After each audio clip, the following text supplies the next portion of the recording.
Greetings, I'm Carl Bodner, and I welcome you to our first Masuk Report Roundtable for 2009. Today's topic will address the issue of print media and its future.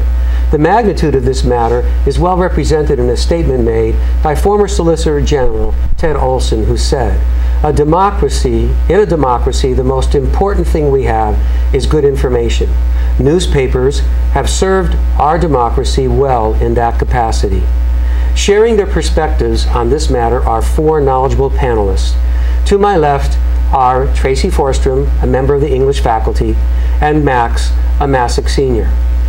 To my right is Vivian Siegel, also a member of the Masuk English faculty, and Caroline, also a senior at Masuk. Each panelist will initiate discussion on one of four questions, and all will be invited to express their thoughts on our closing question. Our first question asks, we have all witnessed reports about news and journal publications closing down, reducing content, and cutting back on issues produced. Do you consider this a dilemma? If so, what could be considered both the obvious and subtle causes for this? Ms. Siegel, would you start off our discussion? I'd be pleased to. As a former journalist and the wife and mother of journalists, I consider this not a dilemma, but a catastrophe. I am very sad to see the print media threatened and lots of newspapers going out of business. Magazines cutting back pages or going out of business. The obvious and subtle causes, there are many. Obviously the internet is a cause, but to understand that better, one should know a little bit about how newspapers have made money in the past. They have not made the bulk of their funds from the money that you pay when you actually buy the newspaper to read it at home. The bulk of their funds comes from advertising. And as advertising has fled to the internet, newspapers have lost that income. As people themselves have decided to get their news from the internet instead of from the newspaper, they have also lost their readership. So both sources of income, the readership and the advertising, are threatened by the internet. The obvious other cause is that everything or most things on the internet are free.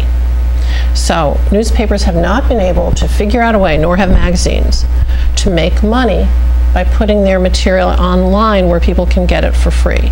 They can make a little bit of money, but they can't replace what they lost from the advertising and from the circulation revenue.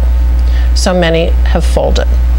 So it really comes down to what almost everything comes down to in the American society, and that's all money. Well, yes, because newspapers are a business. They're a money-making business. I happen to have worked for a newspaper that was the only newspaper in the United States that was owned by a nonprofit foundation. But even that nonprofit foundation had to make some money according to the will of the people who set it up. So they have to make something, or they have to fold up the foundation and close the newspaper.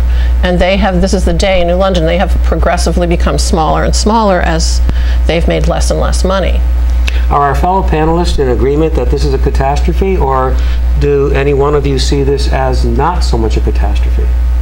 Any responses to that? Well, I think that it's definitely an issue. I mean, I don't know if I'd go as far as to say it's a catastrophe, just because I've mostly been part of the time period that's like I kind of started with the internet available. And although I do think it's awful that print media is declining so much, because I personally really enjoy reading things on paper, I think that it's kind of a direction that is inevitable, and it's really unfortunate, but I don't see it not. I don't see a way for it not to happen. So there's nothing we can do to create a turnabout. At this point, I think it's already gone a little farther than it's gone a little too far to fix completely. Anyone else have a thought they care to share? I'll just say that it saddens me, I think, not only as an English teacher, but just as an American citizen, that actual print media is potentially on its way out. I agree with Caroline. I I enjoy touching the things that I read. I mean, maybe I wouldn't be an English teacher if I didn't love to have that tactile interaction with a book or with some sort of text. And so it does sadden me that I'll have to stare at a screen to get any sort of information in the future. And that tactile experience almost makes it like a living document. It gives it its own expression. So we can communicate with it and it communicates with us. Is that how you feel about it? I think so. I just took a book out today to show my students, and there was all sorts of writing in it. And I said, this is what I do when I read. And I think looking at a computer screen won't give me that, unless I print it out. But it's not well, I the same. think, unfortunately, I'm sadly in agreement with all three of you. Let's move on to another question. I mean, yeah, the thing that I would say is that what we're losing is not necessarily the print, the physical media, but the cutbacks in reporting that we have seen that come along with less revenue. You can't have, as many journalists covering Pakistan if you don't have the money to do it anymore.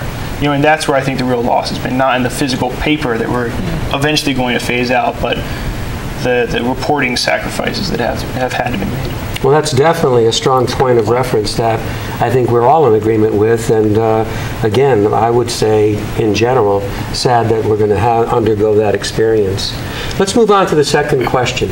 It seems obvious that most would agree that the Internet has generated a new dynamic competition for print media, which we've already indicated. Does the Internet offer reporting and journalism that is equal to the New York Times, the Washington Post, the Economist, the Atlantic, or similar publications? Mr. Forster, would you address that question? This is the perfect question to address, given what Max just said. I think that the Internet does not offer, at least at this point, does not offer reporting and journalism that's equal to that of those publications that you just mentioned. And it probably stems from the almighty dollar, the money issue again. I was just speaking with Mrs. Siegel about this today, as a matter of fact. On the Internet, anybody can post almost anything.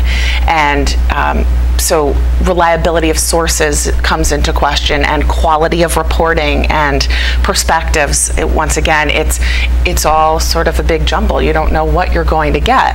And we've sort of come to a point where we know what the respected publications are. You go to the New York Times and you expect that you are going to get high quality reporting. And what you find on the Internet right now in many instances is just, I believe you were telling me, a reiteration, a copy of what is in the paper itself to some degree.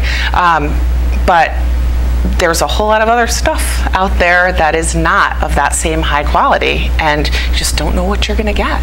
Are our young panelists in agreement with this argument? I definitely am, because like there is the New York Times website with the articles, the exact articles that are in the New York Times newspaper. But when I've been researching for projects and stuff, where I've just been trying to like Google things, I've gotten so much unreliable and just kind of bad quality documents, and you don't really get that as much when you're buying what you're reading, because if you're buying it, then it's kind of expected that it's going to be worth the purchase. Are you in agreement? Yeah, and I would say that there's a big difference between printing news and just publishing it online. When the Masuk Free Press goes to print something, if we have a name spelled wrong, that's the way it's going to be in all the copies, that's the way it's going to go out. If we had a website where we were just posting stories, we could go back and somehow change that name without little trouble.